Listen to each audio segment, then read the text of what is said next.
The OpenEdu Policies project was a big study of the 28 European member states, the 28 countries, about their national policies on open education. So we were talking to ministries of education and asking them whether they had a policy at a national level for open education or not, and in case not, whether they were contemplating having a policy in the future.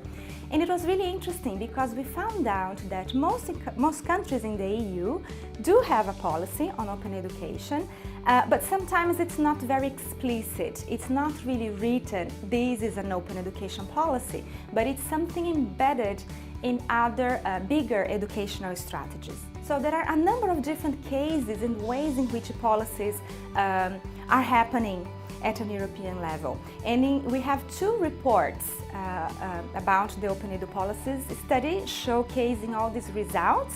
One of them is called Going Open, and in there we have policy recommendations for ministries, for the European Commission itself, and for regional governments on how to open up. For example, by partnering with universities, with schools, because we do believe in a top-down, bottom-up type of leadership for coming up with appropriate policies.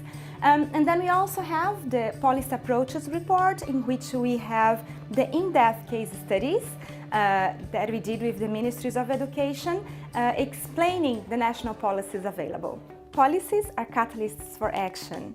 Many countries have policies on open educational resources. Others have policies on MOOCs, in which the content is also delivered with an open license, meaning it's also an open educational resource.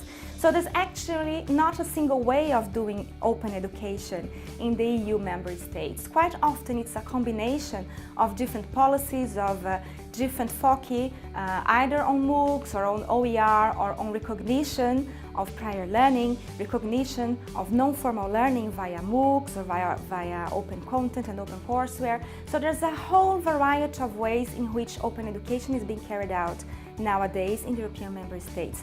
What we see is that countries that focus on using digital technologies for openness, they really perceive some sort of digital transformation in the way the teachers teach and in the way the learners perceive the content received. There is much more integration, much more collaboration between different institutions, between different higher education institutions, and in some cases even collaboration between regions.